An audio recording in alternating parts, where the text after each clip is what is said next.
Day 511 of the Trump administration brings something the president and his allies have been clamoring for, and that is the report from the Justice Department's own Inspector General on the FBI's handling of the Hillary Clinton email investigation. The DOJ has ended its internal review of that whole fracas while it finds no evidence of political bias in the FBI's prosecutorial decisions. It is particularly critical of former FBI Director James Comey's handling of the case. Here is a reminder of what Comey said. This is back in July 2016 at that news conference about the investigation. Although we did not find clear evidence that Secretary Clinton or her colleagues intended to violate laws governing the handling of classified information, there is evidence that they were extremely careless in their handling of very sensitive, highly classified information. Now, according to this IG report, Comey's decision to make that announcement without consulting then Attorney General Loretta Lynch was, quote, extraordinary and insubordinate. It also says Comey, quote, made a serious error of judgment when he sent a letter to Congress reopening the investigation of Clinton's emails just days before the presidential election. But despite those findings, it also noted, quote, we found no evidence that Comey's public statement announcing the FBI's decision to close the investigation was a result of bias or an effort to influence the election. The report also reveals new text messages from two of the FBI agents involved in the investigation. You perhaps have heard their story before. Lisa Page, Peter Strzok, who have been targets of Trump and his supporters as they have sought to discredit federal law enforcement. One exchange between these two shows, quote, Page asked Strzok, Trump's never, ever going to become president, right? Right? Today's report reveals, quote, Strzok replied, no, he won't. We'll stop it.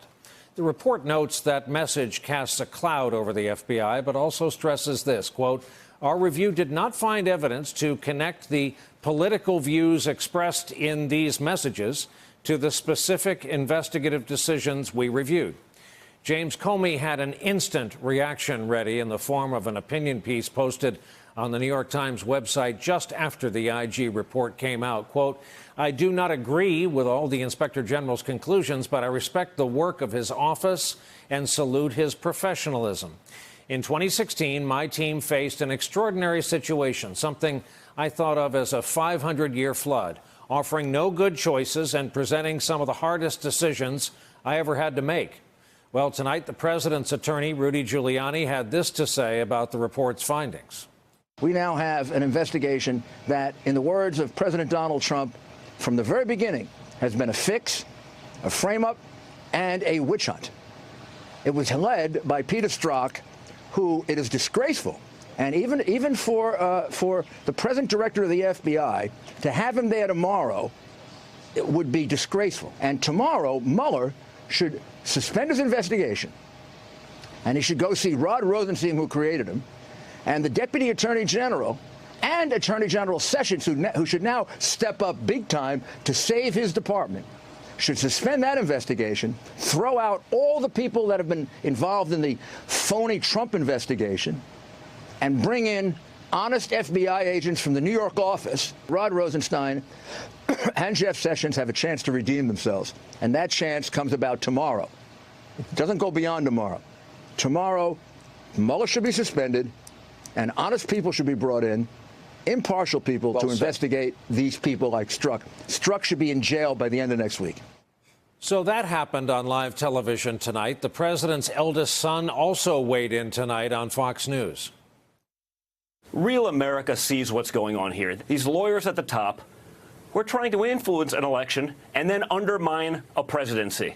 I look at James Comey, it's like the liberal version of a sorority sister. Like, it's pretty ridiculous at this point. And when I see what's going on, I think I see what everyone else in America is seeing, and they should be disgusted. Now, a separate track. While all that was unfolding, the president was hit with more legal trouble today, this time involving his personal charity. A lawsuit filed today here in New York by the New York State Attorney General against the president and his three oldest children is alleging the Trump Foundation engaged in, quote, A pattern of persistent illegal conduct occurring over more than a decade that includes extensive unlawful political coordination with the Trump presidential campaign, repeated and willful self-dealing transactions to benefit Mr. Trump's personal and business interests, and violations of basic legal obligations for nonprofit foundations. This complaint included new details about the Trump Foundation, among them that its board has not met in 19 years, and that its official treasurer was an employee of the president's private business who did not even know he was on the foundation's board. Also, according to the complaint, the foundation coordinated illegally with the Trump campaign on a fundraiser for veterans in 2016, just days before the Iowa caucuses, where the candidate announced a donation of his own. Donald Trump, another great builder in New York, now a politician. I can't stand this. A politician? I don't want to be called a politician. All talk, no action. I refuse to be called a politician. Donald Trump gave $1 million, okay? Trump posted this message today in reaction to this lawsuit, and we quote, "The sleazy New York Democrats and their now disgraced and run out of town Attorney General Eric Schneiderman are doing everything they can to sue me on a foundation that took in $18,800,000 and gave out to charity more money than it took in, $19 million too. I won't settle the case." Schneiderman, who ran the Clinton campaign in New York, never had the guts to bring this ridiculous case, which lingered in their office for almost 2 years. Now he resigned his office in disgrace, and his disciples brought it when we could not settle. Let's bring in our leadoff panel on a Thursday night, shall we? Michael Schmidt is here with us, Pulitzer Prize-winning Washington correspondent for the New York Times, Jill Colvin, White House reporter for the Associated Press, and Jeremy Peters, political reporter for the New York Times. Mr. Schmidt, home field advantage goes to you. You also did happen to break the Clinton email story back in the day. So what is your takeaway? I know it's a big question. It was 500 pages, after all, from today's IG report. There's all sorts of stuff in there about all different parts of this investigation. I guess the biggest thing is it comes back to Comey. Comey is the chief witness against the president in an obstruction investigation. How does this change our understanding of Comey? Well, if you didn't like Comey's judgment before today, you're not going to like it after today. There's not a lot of facts that move that in any direction. The story is pretty much the same. What is good for Mueller and for Comey, if Mueller is banking on Comey, is that there's nothing in there that raises questions about Comey's truthfulness. People say Comey has bad judgment. He made all these mistakes. He thought he could maneuver things that he obviously couldn't. But there are not things about lies. There are not things about his credibility.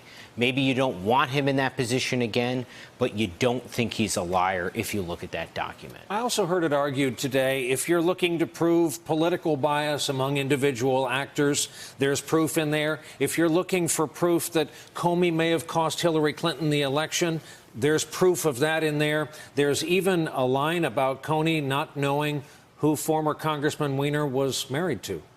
Yeah, look. The good thing for Trump is that in 500 pages, especially if you have someone like Rudy Giuliani out there, you will be able to find things to continue to throw at the wall. Rudy has thrown an enormous amount of things at this investigation. One of them, direct attacks on Comey. Rudy believes that if it's Trump versus Comey, that is a good thing for them and that they could win that argument. If they were in the House of Representatives in impeachment proceedings, that is a good argument for them. This gives him 500 pages of fodder. Interesting last point there from Mr. Schmidt. Now, Jill, about that 18-acre complex you cover, also known as the White House, we have been amazed, not to tempt the gods here, but we've been amazed the president has not been on Twitter on this subject. What do you know about how it was received and who did the back briefing, say, inside the White House? Yeah, I think it's very notable, the fact that the president has not weighed in on this since he was briefed by Rob Rosenstein earlier today. Rod came to the White House. He was there for about 2 hours today. We understand that first he briefed the president, then he gave a separate briefing to the vice president. But it was only before that visit that the president was tweeting. Now, the response from the White House, from the Republican National Committee, from Republicans who are close to the president, has been trying to take as much as they can from this and try to spin it as beneficially as they can. And so there's a lot of reference to Comey here, everything from from the way he handled the investigation to his use of a Gmail account, which I think was particularly surprising to folks, as well as really focusing in on these new text messages from Strzok to Page, their conversations, some new emails or text messages that we hadn't seen before, and trying to suggest that this means that there was this fundamental systemic bias in the Department of Justice against him. But look at all the things that this report doesn't say. The president had claimed for I guess, years at this point that Comey had mishandled the email investigation, that there was some type of misconduct there, and that if only the IG looked at this, they would discover that there was new material in there that was worthy of charging Clinton. That's not in this document. The document says very specifically that although there were these, agents who may have done things that cast a cloud, in the words of the IG, over the department, that the investigation was pretty much done properly. Now over to Mr. Peters, who, along with Mr. Schmidt, is among the stars of the new Showtime documentary series called The Fourth Estate, 4 parts on a year in the life of the New York Times. I had to get that in. No one asked. Mr. Peters, among the conservatives with whom you spend way too much of your time in your business life, how much of this gives them air cover, to quote from our conversation with Michael, for whatever it is they want to prove? I don't think it was as exonerating, or as damning, rather, as they hoped it would be, Brian, because you have a lot of them now saying, especially on Capitol Hill, release the full report, because, of course, this report was changed as the process went on. It was edited down. They want to see the full report, so this wasn't enough for them. But I think, really, it never was going to be enough. It was never going to be enough for the Democrats either. Anybody who has an opinion on this report, politically speaking, had already made up their mind before it came out. And I think that speaks to a rather unfortunate truth about our politics right now, is that there really is no such thing as objectivity and independence. It is whatever side of the aisle, whatever side of Donald Trump, rather, you find yourself on, you are going to more likely than not believe the facts that your side is promoting. And I think that you saw that today on both sides of this. But I think with Donald Trump, with the turf that he is most comfortable fighting on is when he is telling people, look, there is a systematic effort to undo me, to undo this presidency by people who felt that I was illegitimately elected. And this report has a lot of evidence that there were people who certainly were biased against him. And as one person told me today, when we are in a situation when people think that the system is out to disenfranchise them, that is a horrible place to be in as a country. Now, of course, that's not what this report said. This report said that despite the bias that was clearly expressed by these 2 FBI agents, there was no evidence that that bias led them to use the levers of government, to use the power of the FBI to change the outcome of the election. But that's not what Donald Trump is going to say, I imagine, when he eventually weighs in on this. Hey there, I'm Chris Hayes from MSNBC. Thanks for watching MSNBC on YouTube. If you want to keep up to date with the videos we're putting out, you can click subscribe just below me, or click over on this list to see lots of other great videos.